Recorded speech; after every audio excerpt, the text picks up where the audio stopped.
നമസ്തേ.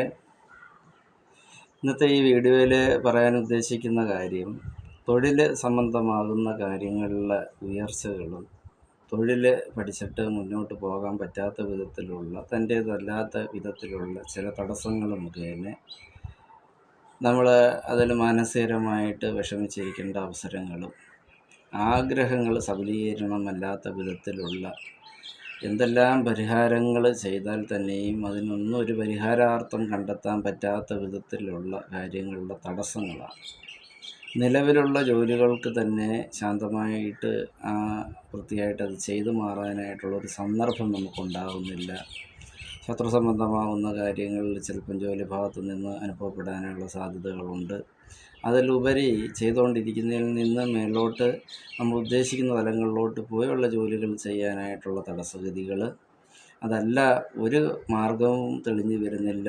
ഏത് തൊഴിൽ പഠിക്കണം, ഏത് രീതിയിൽ പോകണം, ഇങ്ങനെയൊക്കെ പല വിധേനയായിട്ടുള്ള എല്ലാവിധ ദുഃഖഗതികളിൽ കഷ്ടത അനുഭവിച്ചുകൊണ്ടിരിക്കുന്ന വ്യക്തികൾക്കും കൂടെ വേണ്ടിയാണ് ഇന്ന് ഈ വീഡിയോയിൽ ഞാൻ പറയാൻ ഉദ്ദേശിക്കുന്നത്. വിശ്വമാതാവായ ജഗദ്ഗുരു മാതാവായ ദുർഗാ ഭഗവതിയെ ധ്യാനിക്കുക. മാസത്തിലെ കാർത്തിക നാളിൽ ദുർഗാദേവി ക്ഷേത്രങ്ങളിൽ ദർശനം ചെയ്യുക.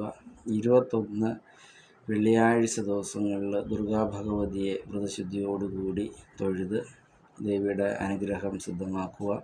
കൂടാതെ താമ്പൂലം, കരിക്ക് ഈ ഇത്യാദികൾ കൊണ്ടുള്ള നിവേദ്യ സമർപ്പണം ദേവിക്ക് സമർപ്പിക്കുന്നത് ഉത്തമപരമായ കാര്യമാണ്.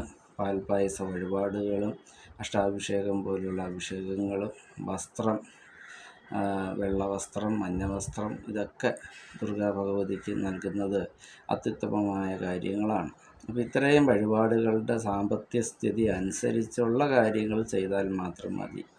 21 വെള്ളിയാഴ്ച മുടക്കമില്ലാതെ നമ്മുടെ തൊഴിൽ സംബന്ധമാകുന്ന കാര്യങ്ങൾ മനസ്സിൽ ചിന്തിച്ച് അത് വ്രതശുദ്ധിയോടുകൂടി നമ്മൾ ക്ഷേത്ര ദർശനം ചെയ്ത് ഈ എളിയ വഴിപാടുകൾ ചെയ്ത് നോക്കുക.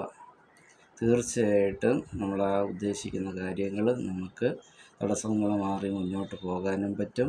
അതിലുപരി നമ്മൾക്ക് മനസ്സന്തോഷം ഉണ്ടാവുകയും കൂടാതെ ദേവിയുടെ ഒരു അനുഗ്രഹം നമ്മൾക്ക് സിദ്ധമായി വരികയും മനസ്സ് സന്തോഷമായിട്ട് നമുക്ക് മുന്നോട്ട് പോകാൻ സാധ്യമാവുകയും ചെയ്യും. അത്തരം വഴിപാടുകൾക്കപ്പുറം നമ്മളും ദേവിയുള്ള ഒരു ആത്മബന്ധം വർദ്ധിക്കുകയും നിത്യവും നമ്മളെ പോലെ തന്നെ വിഷമസ്ഥിതികൾ അനുഭവിക്കുന്ന വ്യക്തികൾക്ക് നമ്മൾ ചെയ്ത വഴിപാടുകൾ പറഞ്ഞ് അവർക്കും അത് അവരെയും കൊണ്ട് ചെയ്യിപ്പിച്ച് കഴിഞ്ഞാൽ അവരിൽ നിന്നുണ്ടാകുന്ന ആ ഒരു പ്രാർത്ഥന നമ്മൾക്കും ഫലപ്രാപ്തമായിട്ട് വരികയും ചെയ്യും. ഇതൊരു വിശ്വാസപരമായിട്ട് ചെയ്യേണ്ട ഒരു കാര്യമാണ്. ആ വിശ്വാസം നമ്മളെ തീർച്ചയായിട്ടും രക്ഷിക്കും. പ്രത്യേകിച്ച് ദുർഗാ ഭഗവതി ആദിപരാശക്തിയായ അമ്മയുടെ അനുഗ്രഹം നമ്മൾക്ക് ഇതുവഴി നേടിയെടുക്കാനും പറ്റും. തുടർന്ന് ഏതെങ്കിലും ശാപദോഷങ്ങൾ വല്ലതും ഉണ്ടെന്നുണ്ടെങ്കിൽ തന്നെയും അതെല്ലാം മാറി നമ്മൾ ഉദ്ദേശിക്കുന്ന കാര്യം നമുക്ക് സാധ്യമായി വരികയും തൊഴിൽ സംബന്ധമാകുന്ന കാര്യങ്ങൾ അഭിവൃദ്ധിപ്പെടാൻ ഏറ്റവും സമൃദ്ധമായിട്ടുള്ള ഒരു വഴിപാടും ഈ ദുർഗാദേവിയെ പ്രീതിപ്പെടുത്തി പ്രാർത്ഥന ചെയ്തു പോയാൽ അതിൻ്റേതായിട്ടുള്ള ഗുണഗതി നമുക്ക് 100% ഉണ്ടായിരിക്കുന്നതാണ്.